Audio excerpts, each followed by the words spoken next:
little bit sassy, a little bit crazy, a little bit classy. We got dreams and we got goals. We're just a couple of old sassholes. Hi, hello, Jello. Hi. As I double check that everything is on and popping. I felt that. That's always good. And you know what I feel? What? A couple of Sassholes podcast. Hi, everyone. Welcome. I'm Brooklyn Maple. And I'm Heather Terry. And this is our Power Hour of True Crime Fuck-Uppery. Oh. Ooh. Remix. I know.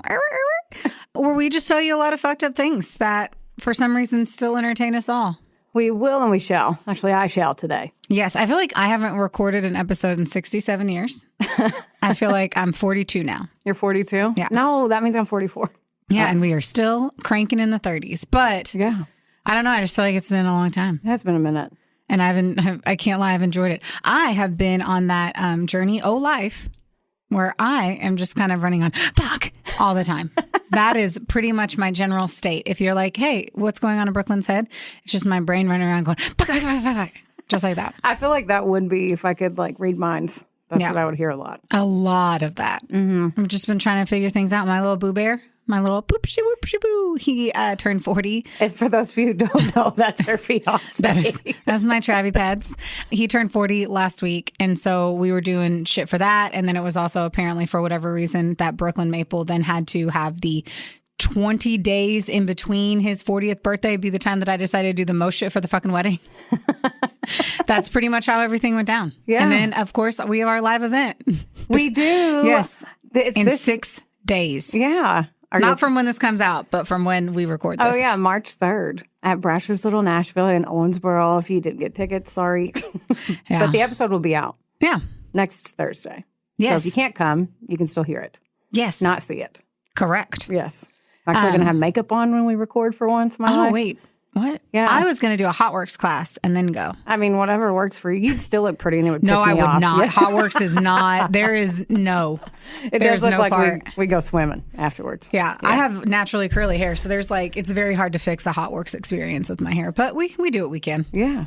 And you were going to ask me if I was excited? Yes. Are you excited? Be honest. No, not yet. No, it's so I think I openly talk about having pretty bad anxiety. Yeah. But there's specific times in my cycle where, and I'm just assuming it could be my woman's cycle. It could be my moon cycle. It could be my astrological cycle. I don't fucking know what cycle it is. But there's a specific time every single month where there's about 4 days where it's almost like unbearable to be alive. Mm-hmm. And I just had to work through those 4 days. Today is my first day out of overly intense anxiety. Oh, really? So I know that I'm going to get myself all geared and reared up and ready to go. Yeah. But I'm also nervous as shit. Yeah. I mean, I'm a little nervous. I was actually down there at Brasher's yesterday, all day.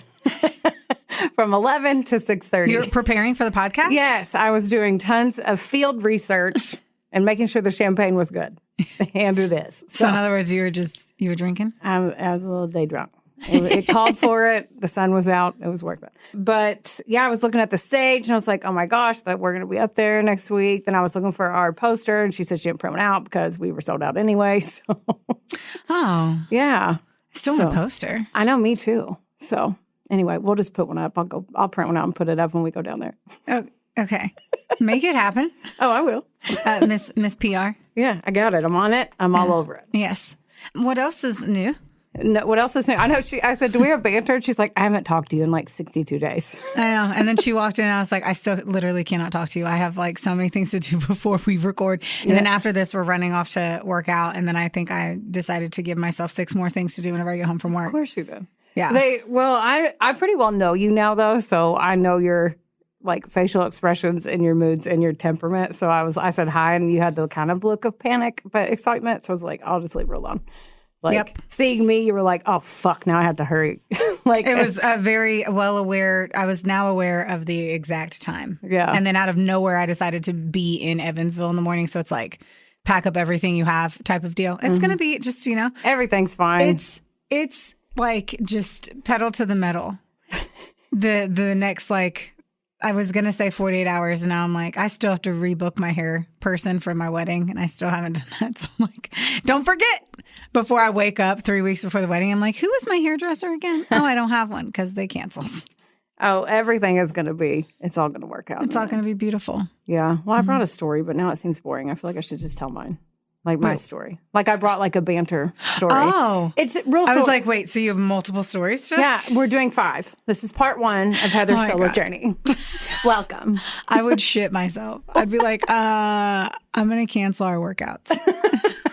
We're not going to make it there tonight. We're not. Anyway, no, but that judge that was in Oklahoma did you see her that she got disbarred or whatever, debenched? I don't know what the word is. Because she sent, during a murder trial, she sent 500 text messages, and here's a photo of her on camera doing it during a murder trial. Shut the fuck up. Oh, wait, you're going to read. I want to see the photo again. From the Associated Press, it's on the 9th of February. They have security footage in Lincoln County District Judge Tracy Soderstrom, I don't fucking care, looks at her cell phone during a murder trial on June 12th of 2023 in the district court in Chandler, Oklahoma. So in a settlement agreement filed on February 8th, the Oklahoma court agreed to resign and never seek judicial office in Oklahoma. She sent over 500 text messages, and they were laughing. Okay, she mocked the prosecutors. They were laughing at the bailiff. The comment was making fun of the prosecutor's genitals during the trial. Like she was texting the bailiff during the trial. I was like, who is she talking to? Mostly the bailiff. Praised the defense attorney and called the prosecutor's key witness a liar. All in text messages during the murder trial. So first I was like, who the fuck was she texting? Because I would struggle with just like following up with Travis on what I wanted for dinner. Or like telling you, hey, let's not forget to book that hotel to this place. Yeah. 100%. I would never... I was like, oh, it has to be an illicit affair or something. Well, like, now she's just talking about the like, prosecutor's dick to the bailiff, pretty much. Or he was talking about it. His nuts or something. Oh, my gosh. Anyway, yeah, there's the picture. I blew it up a little bit. So what made her think that she could gets away? I know. During a murder trial, it's not like a parking ticket violation. Like murder trial. like sending memes and shit. I would be devastated. And how embarrassing that they had to read all of them, and now she's never going to be a judge again. She ruined all of that. I mean, she probably still could be, sadly. She just not in Oklahoma. That's only a state. Yeah. At the end of the day, pedophiles are still teachers, which sucks. But I'm like, oh, she'll be a judge somewhere else. I guarantee it. Yeah. Someone will be like, okay, just can you lay off the fucking WhatsApp? Can you not text your friends during this shit? It's a little important. Did you learn your lesson? Yeah. Sarah? She's like, I did. Okay. Let's carry on. Yeah. I want to see, I'm nosy. I want to see all the text messages. So. Well, on the next episode. In the next episode. Yeah. We'll just read off all of her text messages. And like the one time when you did the necrophilia episode and you read that lady's transcript. Why do you still not love that? It was so shocking that I still think about it. Me talking about fucking dead bodies? Yes. And getting off on the smell? Oh, God. And the juices? Listen, the juice. The juice. God. I felt gross reading that in my head, let alone out of my mouth holes. To me, while making eye contact. Your holes? Your I mouth only holes? have one mouth hole. I think. I don't know. There's lots of holes around the body. Sometimes you just don't know all of that. What are you I don't know. Will you just tell me a story? Lots of holes around the body, she said. Tell me a story. Okay. Are you familiar with the story of Rainey Bethea by chance? Yes. You are. I was not at all. I know the name. Okay, as you should. Because it was in the Excel sheet. Probably so. Now that I think about it, I'm like, it probably sounds familiar because I read the Excel sheet. It's our schedule. I'm going to tell you the sources first. So Wikipedia, Murderpedia, NPR, and an article in the New Haven Register from 2011. So I chose the story because Jordan came to me, and our awesome producer, Jordan, and he reminded me that it happened in Owensboro. Do you know yet? No? Okay. Because he said that one dude that ate the bird's head. No. Did I make that one up? No, birds. There were some... No birds were harmed in this one. No. But wasn't there one that was one of his scary music people?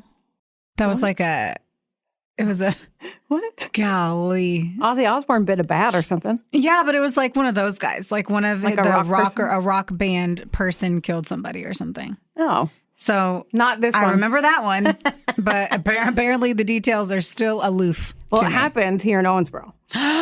Yes, Owensboro, Kentucky. So we're known for a lot of things. Obviously, the International Bluegrass Hall of Fame is here. We're a little braggy about our barbecue. We make bourbon here. Johnny Depp and Florence Henderson are from here. And one thing we don't brag about is we are the site for the last public hanging in the entire United States. I do know this. I did not know the story. I just knew that it happened, and that's all I knew. Oh, duh. Okay, so I totally remember this because he told us this in great detail Yeah.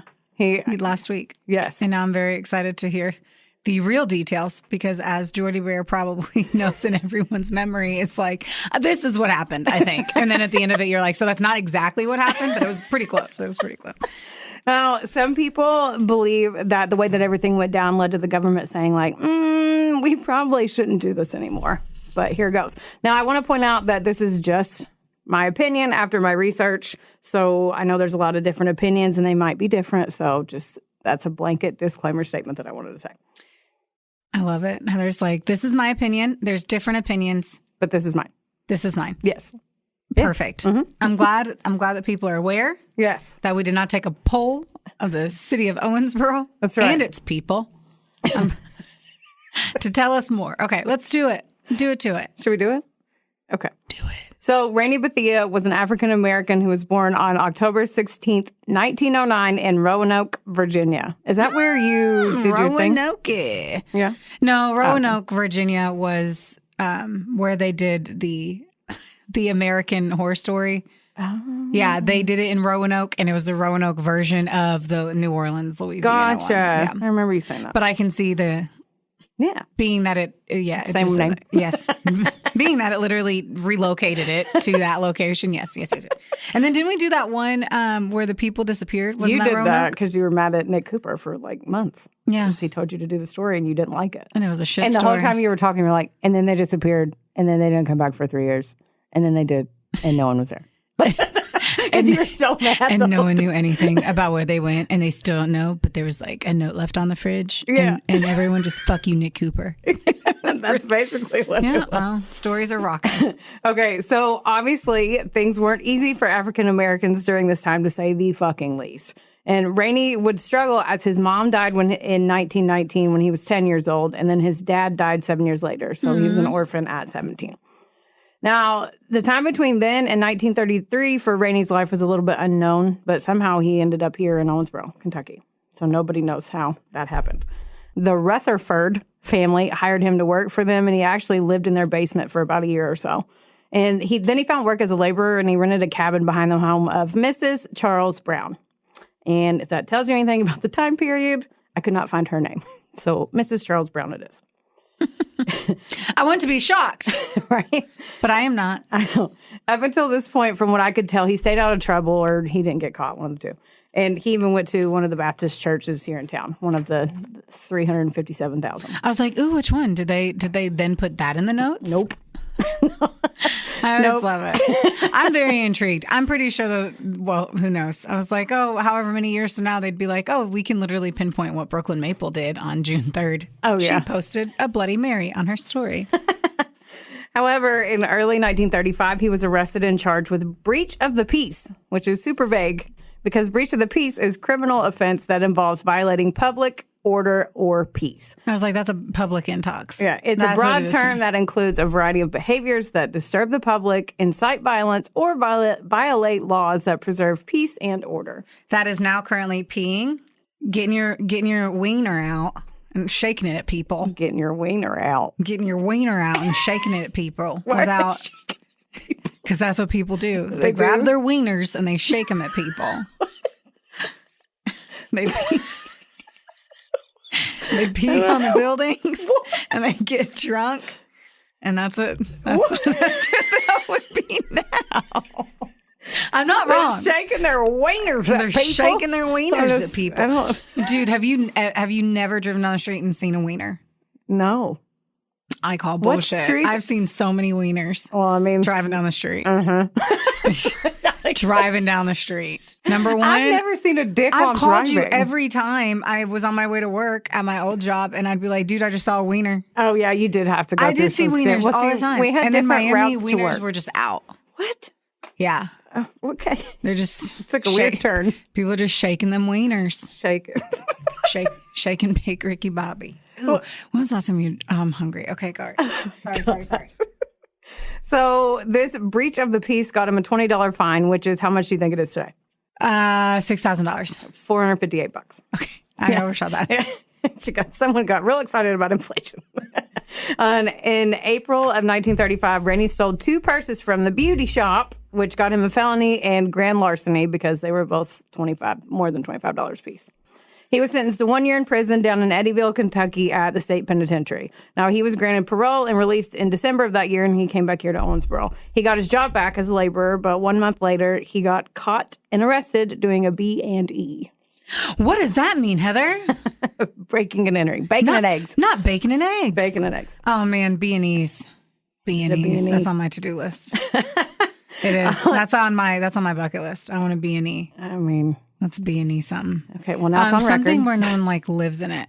And then hope we don't get murdered by a ghost. But that's on my to-do. I mean, I'm down with that. Nobody lives there. I know. I don't want to freak somebody get out. shot by somebody. Well, I'm just scared Kentucky. there's dicks everywhere because you said there's just dicks everywhere. Shaking dicks everywhere. No, I'm just going to have to keep my eyes down. As you should. And when I drive, wear horse blinders. I'm scared of dicks. Scared of road dicks. So there's never said. God, I could tell how happy that just made you to say. Okay, January 6th, they amended the charge for some reason to drunk and disorderly, and he was fined $100. Told you. Drunk and disorderly. Right. Now, Rainey, he only made $7 a week, which is, here she goes. I can't fit in these chairs well. It is what it is. I'm sorry. Okay, now she's comfortable. Yes. Okay. So Rainey made $7 a week, which is about $160. So he couldn't afford the fine. So he stayed in jail until about mid-April of 1936. Now keep in mind that he was out on parole. So that should have been a violation. He should have been sent back to the state penitentiary. But nobody told the parole board. So that did not happen. So he's a pretty naughty bear. Yeah. He isn't trying to reform his life. Yeah. I'm sure there's a lot going on in that time period that we, Mm-hmm. I mean, if you're treated, I don't know. Yeah. If you're treated poorly, who knows? Yeah. And cut to June 7th, 1936, early in the morning, Rainey was shit-faced. He climbed onto the roof of his neighbor's house. It was 70-year-old Lischia Edwards. He took the screen out of her bedroom window, and then he went inside. And, of course, she was startled whenever he hopped through her window, and then he strangled her and raped her. Wow, fucker. When he figured out that she wasn't alive, he started going through her shit, looking for something to steal. And he found some jewelry, and he started trying a few of them on. Now, this was the one thing that actually got him caught, because when he went to try on a couple of the rings, he took off a black celluloid ring, which apparently was well known for prisoners to make and wear when they're in prison. So people had seen him wear this ring, too. Okay, so I'm also just flabbergasted that then he's like, well, I'll just try them on. Yeah. I don't know. I would never, I mean, I can't say anything. I wouldn't break into someone's window and then rape them and kill them. So I can't really then be like, who knows? Well, let me try it. Let me pin this brooch to my shirt real quick. See if it looks good with my eyes. And then I'll grab this one, but I won't get the other one. I just pictured E.T. when they tried to dress him up and he's got 42 necklaces on. Oh, I don't even remember that. Oh, man. When he went to leave her house with her jewelry, he left that behind. He ran to a barn that wasn't far from her house, and he hid the jewelry so he could go back and get it later. Now, Lischia Edwards lived with the Smith family, and she just rented a room from him. So the next day, when they didn't hear her up, they went up there to check on her. I totally remember this entire story now. I read it for something. At some point way back in my years. Yeah? Yeah. I hadn't read it at all. It was the part where you said he jumped on the roof. Mm-hmm. That is what, I don't know when, but it was 10 years ago. It was a long time ago. Ooh. So the Smiths went up there to check on her. They tried to knock on her door and they couldn't get in, but they looked through the keyhole and they could see there was a skeleton key stuck in the door from the inside. So the Smiths called Robert Richardson, and he lived nearby, and he came over. So he got a ladder and climbed through the transom, which apparently is that little window above the door. You would know that. I didn't know that. I mean, never heard that word before. I only knew in the context of this. If you were like, man, my transom got stuck last night.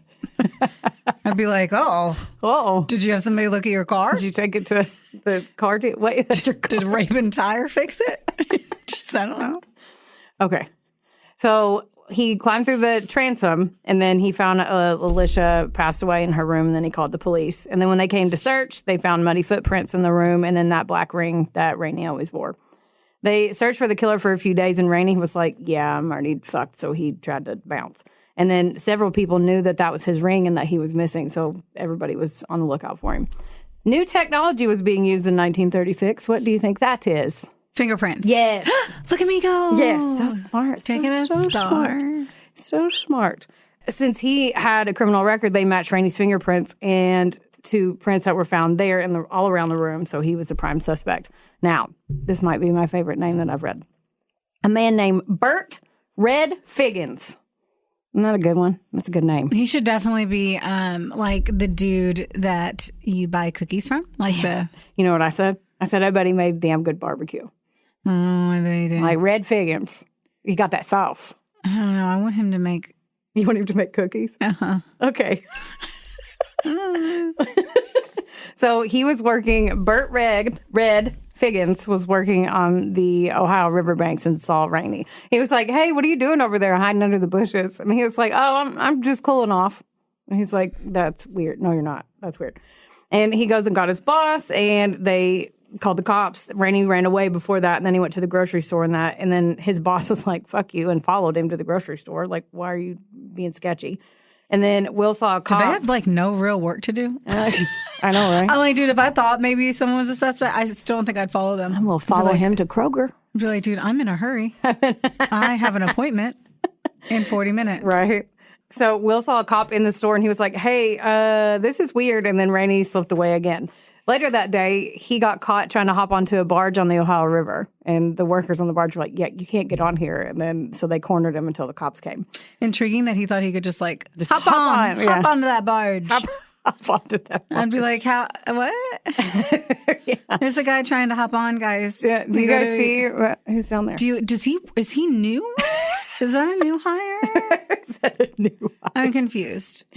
And he told the cops his name was James Smith, like the most generic name ever. And they were like, yeah, you're lying. But they let him because they didn't want word to get out in an angry mob form so they said they arrested James Smith.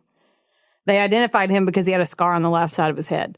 Now, the circuit court judge ordered that Rainey be moved from Davis County to Jefferson County Jail in Louisville for his safety, of course. Now, I underlined Davis because I know it's spelled like Davies. So, like, some of the things, like, there's a video I watched, too, and they were saying Davies County, and I was like, we say Davis here, but Davies is in Indiana. So, yeah. Fun fact. Our Google Maps. Yeah. She still says it wrong, too. She says it wrong, too.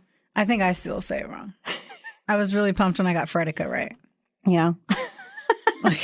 Our main street looks like Fred Erica. It is. Yeah, that's how I had to learn how to say kids' it. names. Oh. The founder of Owensboro had a kid named Fred and Erica. And so he put the name together and it was Fredica. And that is our main street. Fun Fact Friday.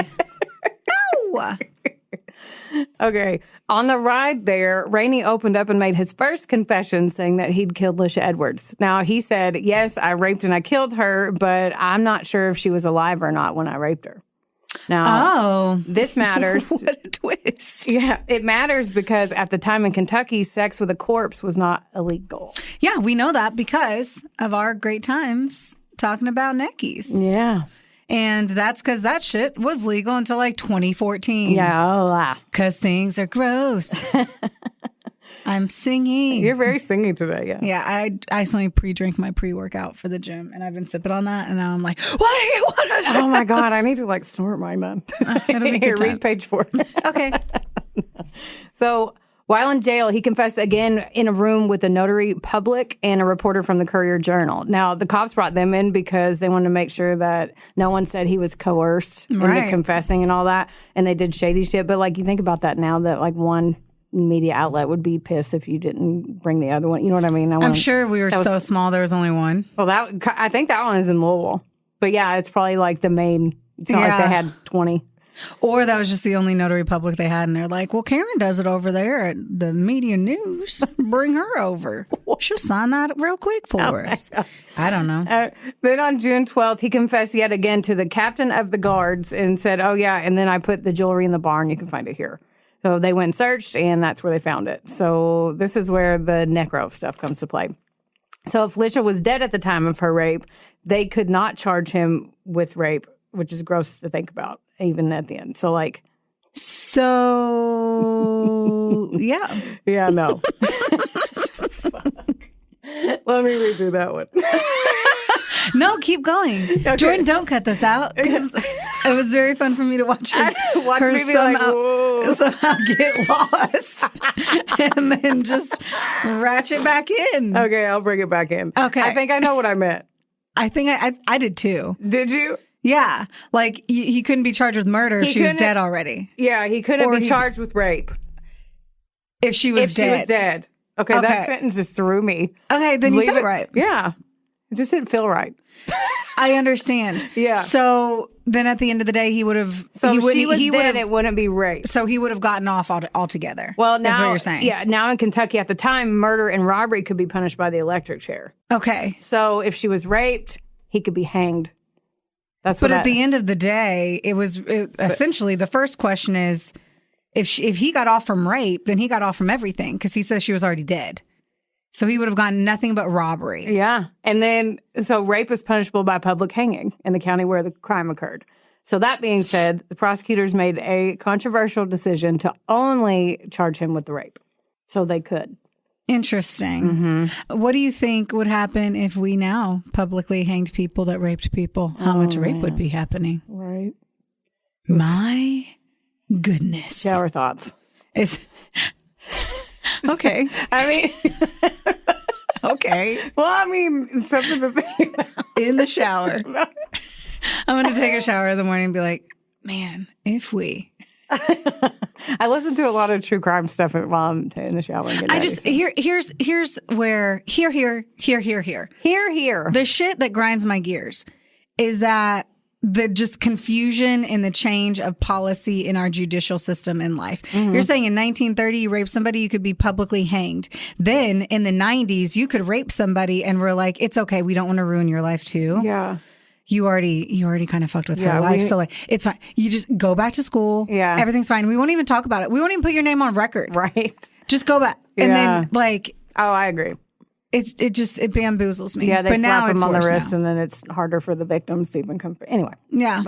I agree with you. It's just so far. Like, how did we get from you'll die publicly for doing this to you won't even get a slap on the wrist? We won't even give you probation. Yeah. It's just, anyway. It's fucking wild. We say it until we're talking about like now it's different. If it comes to pedophilia.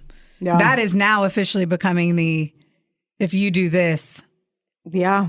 There is truly the world's worst outcomes. So at least we're figuring out with kids. We'll figure out more later, I'm sure.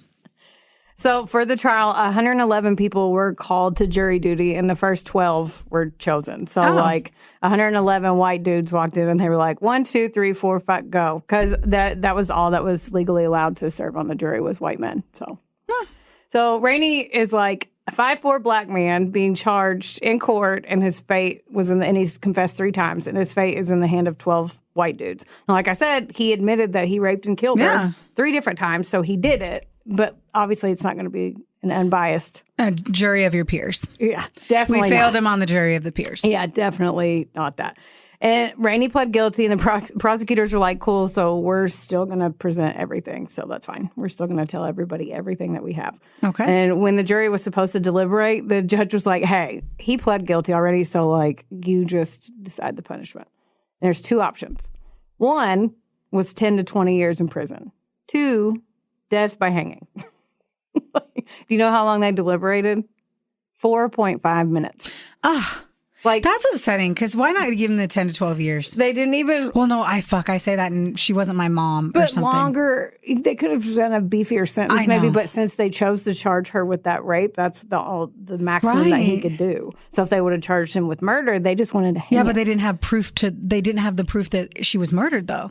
Well, they had the proof she was murdered. They just wanted to charge. But he said that she was dead before. He said he didn't know. So that's how they were able to charge, because he said he wasn't sure. I know, but then they don't have proof that... So if they know that she was strangled, were they not able to delineate back then? I guess not the time. They didn't know. I mean, at the end of the day, it almost sounds like the easiest choice was to get him, not the outcome, but to get him at all was the rape. Well, the reason why they did that is just because they wanted to hang him. I know, but at the end of the day, though, sister, if they would have done the murder, he still would have died the electric chair. Yeah. So he was going to die either way. Mm-hmm. So I don't think the end game was because they wanted to hang him. They wanted to kill him either way. Yeah, that's how is that the easiest? How is that the that's easier the speculation? Is because that they took that route so they could have the public outcome with unless that. They knew, unless there was undeniable evidence. His ring was in there, obviously, and fingerprints, but I don't know, and stuff, and the fingerprints, but. They could have that would have been on her neck. That would have been easier to find out than the semen if we didn't have DNA back then. Mm-hmm. So I have questions. Basically, and I definitely see what you're saying, but basically it's just that's the controversy, is that they could have given him the electric chair and they didn't, because he killed her. He said he killed her. Like that was black and white, like set in stone. He killed her. So the rape part was they wanted to do the hanging is the allegations. Right. They say the worst part is the electric chair was way worse back then. Mm-hmm. So if it was like for full force, I hear what you're saying. Yeah. I'm just annoyed by what you're telling me. I don't like what you're saying, and I don't care for it. I don't like any of this. I guess I'd rather be hanged than electric chaired. Yeah.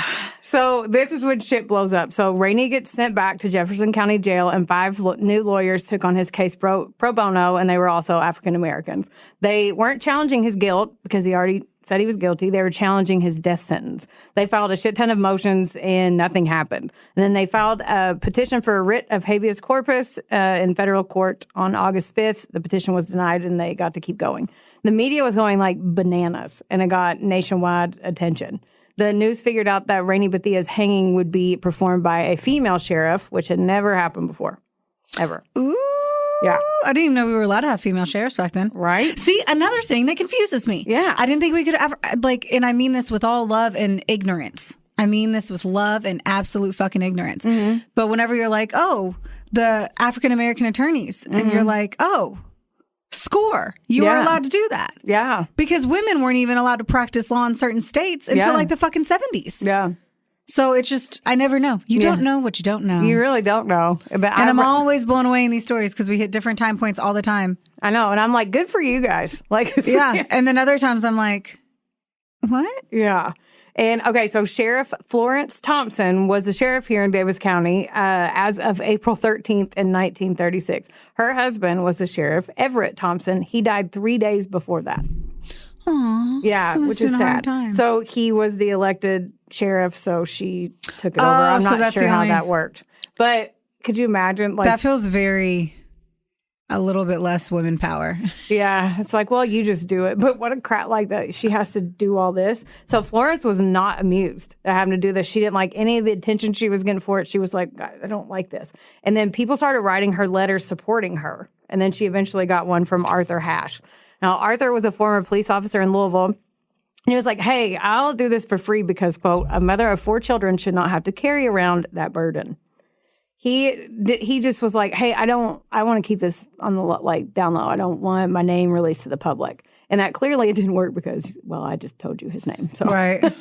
But they kept it a secret between the two of them at the time, and then the media frenzy continued. So G. Phil Hanna was called in to assist as well because he had done 69 previous public hangings. So he was like the hanging expert.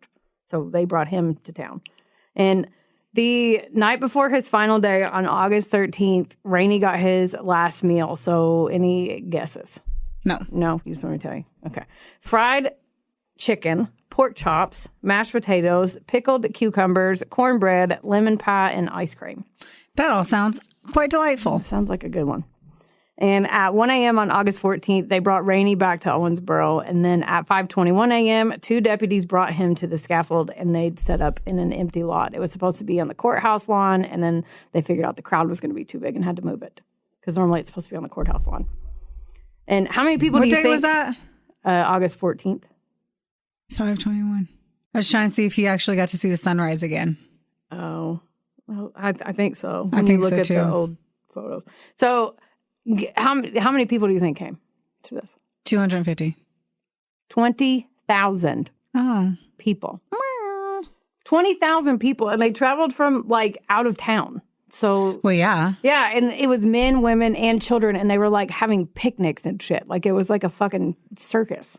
Like I'm not shocked. I mean, I know that. It's just like just to think about it now, like to bring your kids. Like you can't even say fuck on TV. Like, Well, that's a whole different time. Yeah, but- It was a public murder. yeah. From someone who was a murderer. At the end of the day, I'm not sitting here sweating too many bullets of sadness for him. Yeah, I'm not shocked either. I'm just saying that is you're bringing. I just don't the part about now. The kids were there on all of them. Yeah, Yeah. it just blows my mind. But you wouldn't expect anyone to have a public hanging here tomorrow. So. Yeah. So, and I guarantee if they did, it would be just like the fucking bar section at Rafferty's, and motherfuckers be bringing their kids up into that section too. So it wouldn't shock me one bit. And a shit ton of news outlets were here to cover the story, and a big reason was because of Florence pulling the switch because she's a female. And So she did choose to pull the switch. when her wingman, Arthur Hash, showed up to actually do it for her, he was so drunk, he Shut could barely up. stand up. And now he was like, oh, I want to be discreet. No, the motherfucker shows up hammered, and then he, in a bright white suit and a top hat and like shit face. Looking So, straight up like KFC? yes. Like Colonel. Colonel? Talk about being shit faced. Yeah. Me over here just fucking, it's not pre workout, guys. It's straight vodka. God. Now I want KFC. So but he's anyway. like, I want to be low key, and then comes in a fucking 3-piece suit that's bright white, drunk off There's his like ass. 6 people in my life that I feel like I could imagine doing that shit. Right? And like, so, And he couldn't even do it. so they brought Rainey up there. They asked Rainey for his final words. He didn't give any. A priest went up there and talked to him, and the signal was given. Arthur was so drunk that when they were like the other hanging professional or whatever the fuck that other guy was that they brought in, that Hannah guy, he was like, do it. And Arthur just stared at him like he couldn't, he was so drunk he could not comprehend the words that were coming out of people's mouths. Oh my. Yeah. So he just stood there and another deputy looked at him and What like, an important day for him to just be, it's my time to shine in my 3-piece suit. yeah. And so another deputy pulled the switch and then Rainey died. Sheriff Thompson, she was in a car nearby and she was watching and she just drove away. Like she didn't even go up there. And she drove away after it was over. She like everyone was looking for her. Now, Rainey asked that his body be sent back to his sister in South Carolina after his death. Instead, his body was buried in a pauper's grave out at Elmwood Cemetery here in town. Oh my God. So they couldn't even. A pauper's grave was paid for by the public because the deceased family can afford it, which wasn't true in this case. And then after the hanging, all the newspapers were pissed off because they had to come into town from all over the place. And they got like their companies paid to send them out here, and then they couldn't report back saying the female sheriff did it. So they started making shit up. Like they were saying, So they were all mad. Okay. like they were mad because the sheriff, like Florence, didn't pull the switch. Shit. Yeah, and they were mad. So they started making stuff up, making everything like that. They rushed the scaffold and tore his body and clothing apart for souvenirs, and then they botched it. And like they had to try it like 4 more times. Like they And just none of that happened. no, they started making shit up. Like They were just mad that a woman wasn't forced to do it. oh, they still said she did it. Some of them did. They said one of them said that she fainted at the base. She fainted after she It's did it. unbelievable how media can just do whatever they want. Yeah. Watch the news for 10 fucking minutes She fainted. and you'll be like, what the fuck? Right? My Yeah, just shit gosh. like that. They were so mad, like that nothing happened. So, I mean, something did happen. A man's life was Yeah. taken for the last time in public with 20,000 people there. yeah. I mean, that But- should have been a news story enough as it is. And then they were like, well, the Yeah. lady didn't do it. And they were like, well, fuck, you weren't there. Yes, she did do it. It's not like people were going live on Facebook or anything. Ooh. Yeah. Ooh, that just brought in a whole new factor. Right. I know. One thing that did come out of the media circus, though, was Kentucky legislature changed, and Rainey Bethea was not only the last person to publicly hanged in Kentucky, it was the last time that it happened in the U.S. I know that there Wow. was like a private hanging that happened also in Kentucky after this, but the person had Probably requested it. raped and been sentenced before that, so they just switched it to a private hanging. Like he had raped somebody, Oh, okay. and then they hanged him privately. So Oh, well. Yeah. At least it was privately. And one thing I want to point out, too, is I couldn't find shit about Lischia Edwards. And I tried. The lady that died. I couldn't find much about her. It's overshadowed, obviously, by all this other stuff. Yeah. So I literally just know her name and age. Oh, well, that's what happens when you're telling stories that are over 200 years old. Right. You know, and I don't know that was that many years. I didn't do the math, but 90 something. no, 100 years. It's almost 100. 1936? No. 90 something years. Anyway. Math and facts, people. Math and facts. Yeah, and that was the story, the murder of Lischia Edwards and the last public hanging from her killer and rapist, Rainey Bethea. That's wild. Yeah, wild. I didn't know that story at all. And the pictures online are pretty crazy. Like you can see where it was, and it's just a sea of people. Oh, the hanging? Mm-hmm. Yeah, it's pretty crazy. But yeah, that happened here. Not very proud of that. Why not? I don't have any, like, it was, people were killed for killing people. Yeah. I mean, I'm not proud of it. It happened. It's a part of history. I mean, I'm not necessarily being like, we need to bring them back, but I'm also not surprised. I mean, would we be proud if Ted Bundy died here and we were able to be the ones who you know, injected him? Maybe. There's states that are proud of the people that they put to death. Yeah. Because they're taking an eye for an eye. So, I don't know. I'm over here just sitting in my too high bar stool. Just saying, I don't know. It's a piece of history. It is. I think it sucks to kill anyone, but I also understand the eye for an eye, and I always would, because if the tables were turning, that was my mom, hang him. Mm-hmm. That's true. And just like if it was my brother who killed somebody, hang him. Don't kill people. Yeah. You won't get killed. That's my math and facts. If I could give some math and facts. But I ain't got any. You don't? Well, I don't have anything But else. we talk all the time about death row inmates and people who, as long as they're rightfully convicted and they did do what they did, and the world is safer and better with them, not only behind bars, but 6 feet under, then let it be. But yeah. That's not always the case. But this guy also was like, hey, everyone, I did this. Yeah, he told three or four or five different people. And he was like, you can find this stuff here. And yeah, I did it. And he's also like, hey, I literally left my favorite ring there. So can y'all go get that prison ring? I wonder if they gave it back to him. Who knows? Not us. Nope. Anyway, thanks for bringing us down. I do what I can. Appreciate it. I know. Well, our next episode's going to be live. It is. Mm-hmm. It's going to be a little remake, because at the end of the day, it's 2 stories that have already been told. Oh, it is. Yeah. Surprise. I thought about that randomly when we were driving home. I was like, do we need to do the live one if it's technically 2 stories that we've already told? Yes, I feel like we're much better now than when we were. So if feel free to guess, but you'll find out later what they are. Oh, yeah. We shouldn't tell anyone, because I don't want people to find out whenever this comes out on Thursday. Yeah. We want to all be sneaking now. And I want to just be excited. I just want people to be like, oh my God, these sassholes are so fucking spectacular. The spectacular sassholes. I mean, that's what I think. Extraordinaire. I need to drink my pre-workout. So sprinkle a little sassy on it. Yeah. Just sprinkle it on there. So I'm going to do right before I go, just sprinkle on their sassy. Yeah. I got to drink my pre-workout. Yeah, I got to get on your level. Yeah. You guys, we love you. We sure do. And I'm just really excited to have this moment in front of this microphone, telling you guys that I'm utterly fucking terrified for Sunday. I pray more than anything in this good old universe and the sweet lords among us that I don't cry or have a panic attack. It's going to be great. Everything's going to be great. We're going to have a green room and everything. Oh my God. Yeah. Okay, we love you guys so much. Thanks for listening. Can you like, rate, listen, review, subscribe? Yes, please. Post. Yes. All those things. Okay. All right, thank you. We love you. Bye. Theodore, can I pet that dog?